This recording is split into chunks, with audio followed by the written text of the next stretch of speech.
Здравейте на всички! Аз съм Калина и съм резидентен мениджър на BTL за България. Радвам се, че гледате това видео, което има с цел да разясни някои въпроси, относно които доста от вас имат обърквания. Доста от нашите партньори имат притеснения и страхове относно това да се присъединят към BTL и да станат партньори, защото доходите, които получаваме, са твърде високи, а реално работата изглежда, че не е никаква. И предполагам, доста от вас имат объркване точно в тази насока. И много хора се чудят всъщност дали това е пирамида или някаква измама, тъй като наистина звучи твърде добре, за да е истина. Но тук е момента да ви споделя някои основни знания. Повечето от вас си мислят, че BTL е пирамида, тъй като изисква от нас инвестиции. Но реално доходите на компанията идват от отдаване под наем на физическо оборудване за захранване на мобилни устройства в Азия, където в момента пазара там е много развит, има изключително много и конкурентни фирми, така че може да си представите за какъв пазар става на въпрос. Да ви дам пример. Едно оборудване, поставено в Азия на разработения пазар, взимаме една батерия от него. Една батерия средно, да речем, между 0,3 и 1,5, слагаме го $0,5 на час струва. И да речем, една такава батерия средно може би се използва около 8 часа от потребителите. 8 часа по 0,5 са $4. Едно оборудване от Star 2, което е с 4 дупки за батерии, на ден може да прави 4 батерии по $8, това са $16. Когато вие инвестирате в оборудване, вие не го купувате, вие инвестирате в него и получавате част от прихода, който изкарва оборудването на ден. В случая, както ви споделих, за Star 2, това са самото оборудване прави около $16 на ден, средно казваме, защото някой път може повече, някой път по-малко. От тези $16 компанията на вас ви изплаща $7,5. Знаете, дивидендът от Star 2 оборудването е $7,5 на ден. Останалата част от печалбата на това оборудване отива за компанията. От тук може да ви стане ясно всъщност откъде идват нашите приходи и че те не идват от нашите инвестиции, които да покриват приходите на следващите инвеститори, а напротив, има реален източник на доходи. Може да си представите колко много хора има в Китай, колко много оборудване. Компанията има над 200 000 поставени станции, така че тя спокойно може да споделя част от дохода си с нас, като партньори в България, за да може ние да развием пазара тук и следователно компанията в бъдеще да печели и от тук. Така че тези инвестиции, които ни се дават, те ни се дават като шанс ние да помогнем за развитието на компанията, за развитието на пазара в България. Много добре знаете също защо компанията избира да развива пазара си точно на Балканите. Това е, понеже тук на Балканите този пазар изобщо не е развит, следователно, която първа дойде компания, има най-голям шанс всъщност да развие пазара и да стане да има най-голямо предимство. И всъщност, инвестирайки в оборудване, което вече е поставено на разработен пазар, ние може да изкарваме стабилен дневен доход. Но нашата задача все пак е да помогнем на компанията да развива своя пазар тук в България.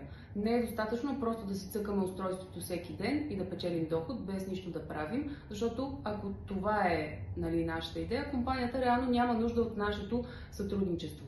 Тя ни дава шанс от една страна да печелим стабилен доход от развит пазар, но в замяна на това ние да помогнем и да популяризираме знанието за споделената мобилна енергия, както и за самата марка BTL в България.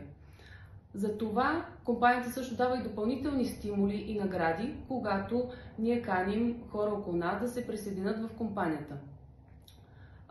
Не е задължително да ги каним да станат партньори, това разбира се си е техен избор, но ние сме длъжни като партньори да им споделим за самата индустрия, за компанията, услугата и така нататък, така че те да бъдат информирани.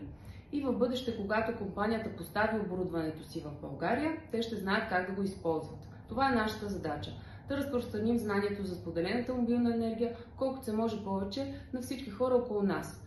Всеки си преценява по какъв точно начин да разпространява, може от просто като срещате с приятели, може да организирате срещи, събития и така нататък. Това се зависи от вас, но за компанията е важно да вижда, че вие все пак полагате някакви усилия за това. Както ви казах, не е задължително всички да стават партньори. Достатъчно е просто да им споделим за това. Още по-добре, ако ги поканим за пробния период, защото от тях не се изисква никаква инвестиция, ами просто да се регистрират, да видят как работи компанията, да влязат в групите, да видят самите условия, които предлага компанията и вече тогава, ако имат интерес, могат да се присъединят. Но това все пак може да не се хареса на всички, така че няма нужда да се очудваме или да се отчаиваме, когато хората не приемат тази идея или не ни обръщат внимание. Който му харесва, ще се присъедини, ще опита, защото това наистина е добра възможност и ние трябва да бъдем смели и да опитаме. До момента компанията е изключително коректна към всички партньори. Вече сме над 1000 човека в България, със сигурност. И всеки един от нас прави каквото може да допринася. Както ви казах, всеки има различни таланти, всеки има различни неща, които са му приятни да правят, така че всеки може да избере по какъв начин да популяризира това знание. Компанията дава абсолютна свобода на нас като партньори, защото ние не сме работници на компанията. Те не ни казват какво да правим. Тук ние трябва да поемем инициатива и отговорност и да правим неща, които според нас са добре за развитието на компанията. Бидейки част от компанията, ние я приемаме като своя и се отнасяме към нея като своя, защото реално ние сме тези, които я развиваме тук. Нали? Те са ни дали шанса, но са ни казали правете както вие прецените. Важно е да достигнем 30% пазарен дял в България, т.е. 30% партньори. И тогава компанията ще може да си пусне оборудването свободно на пазара за платено ползване. Защото в момента повечето хора не са осведомени и ако компанията постави някакво оборудване, те просто хората ще го подминават, няма да знаят какво е това, няма да им прави впечатление, защото не са виждали такова нещо преди повечето от тях и няма да го използват, компанията няма да печели. Затова нашата цел и задача е всъщност да разширим популярността на тази услуга и на компанията, за да може хората след това да могат да я ползват услугата. А партньори, които нямат желание да помагат, пък вече са инвестирали, компанията ще им възвърне инвестицията без никакъв проблем. Щом те нямат желание да помагат, няма проблем. Компанията има нужда от инвеститори и партньори, които наистина имат желание да помагат и правят каквото могат. И общо взето, възможността, която ни се дава от BTL, е за хора отговорни, сериозни, сплотени, вдъхновени най-вече, защото това е нещо ново, не е лесно да го представяме на другите, но пък е нещо интересно и нещо, което наистина тази услуга, тя ще бъде полезна на всички. Затова, когато я обясним добре, всеки би я разбрал.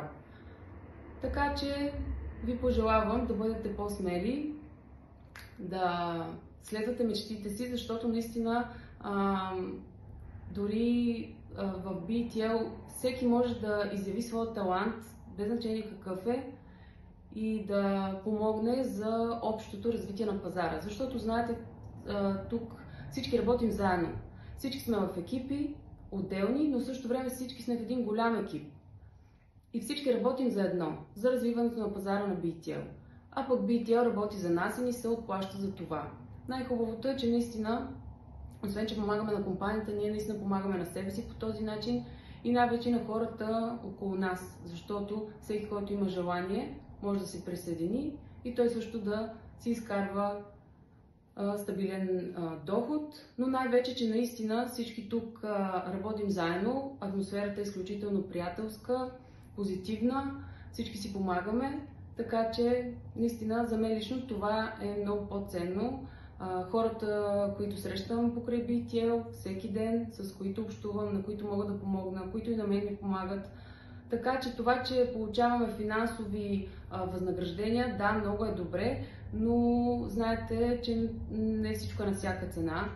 Аз лично не би се занимавала с нещо, от което получавам много пари, ако не ми доставя удоволствие. Така че BTL наистина е пример за това, че може да се занимаваме с нещо, което ни доставя удоволствие и в същото време да получаваме пари. Пожелавам на всички да сте живи и здрави и до нови срещи. Чао, хубав ден!